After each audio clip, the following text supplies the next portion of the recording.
Kom ons recap gou-gou. So, jy is gediagnoseer voordat jy by ons aangekom het met kanker. Jy het, was op daai stadium op epilepsie. Jy het ook gereeld epileptiese aanvalle gekry, nie? Ja. Maar jy was jy in remissie met jou borskanker? Nog nie op daai stadium. Nog nie geweet nie. Okay, en jy was ook gediagnoseer met nierversaking en jy het ataxia, nie? So, die rede dat jy in 'n rolstoel is ataxia. Ja. Okay, so verduidelik gou vir ons ataxia. Ataxia is 'n motor neuron disease. Nou, dit het baie te doen met die gedeelte van jou brein, hulle noem dit cerebellum, ek sukkel altyd met uit te spreek. Nou, daar het selle op daai deel van my brein doodgegaan wat my balans beheer. What? We getting Okay, so in die afgelope 3 jaar, en die eerste 2 jaar, dalk langer as dit, was jy basies heeltyd in jou rolstoel vasgekluister. Yes. Kyk, die ding met ataxia is, ataxia het sy flare-ups. Dis nou maar soos enige van die ander siektes. Dit het baie negatiewe effekte. Baie keer laat dit jou bewe en veroorsaak baie hoofpyne, maar dit is nie 'n ding wat heeltyd daar is nie. My groot probleem is, ek het nie regtig hulp gehad nie, ek was lank alleen geweest.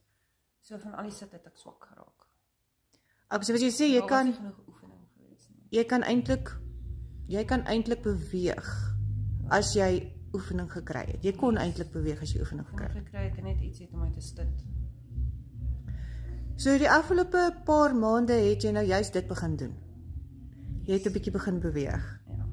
En gebruik jy loopraam of ek het jou nou al gesien jouself sommer so teen die tafel optrek en dan die walker.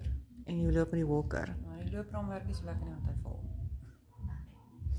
So hoe lank gee jy jouself om mooi te loop? Jy gaan nou altyd loop met 'n kruk of met hulp, maar hoe lank gee jy jouself om te kan sê ek loop?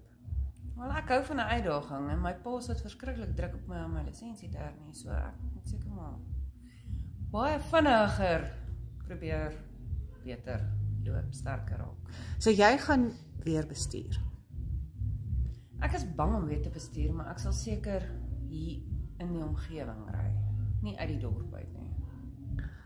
Wow, okay, ons is nou terug by daai challenge. Hoeveel? 2 maande, 3 maande, 6 maande of 12 maande?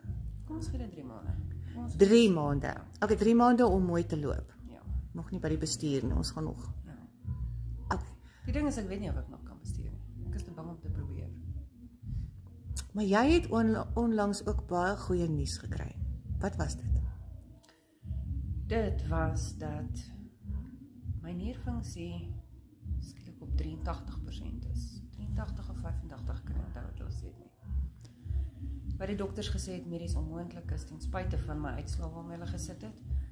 Maar ek glo dit was 'n miracle geweest. Dit was een van 2 dinge. Dit was either 'n misdiagnose, alhoewel ek weet nie, want dan sou ons nie seker nie die trend gesien het van hoe hulle die funksie afgegaan het nie, maar ek glo dit was either dit of dit was 'n miracle. Ek glo in miracles. So.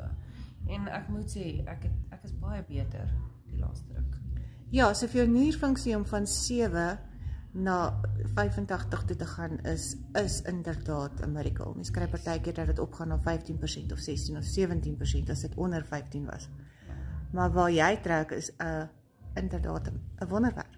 Maar dit is baie dank aan jou ook. Wat seker gemaak het ek volg my dieet wat die dokters vir my gegee het. So as ek my kos gaan kry het wat ek wou gehad het, het jy seker gemaak ek kry nie die verkeerde goeders nie. Want ek like my goeders soos my sout en en jy kon vir 'n langer kon jy nie vleis eet nie. Ja. So jy was gespeen van rooi vleis eet af. En jy kon ook nie verwerkte kosse eet soos rooi worsies en daai goed nie. Ja. So dit het jou geaffekteer. So nou volg jy nog steeds daai dieet op hierdie stadium. Yes.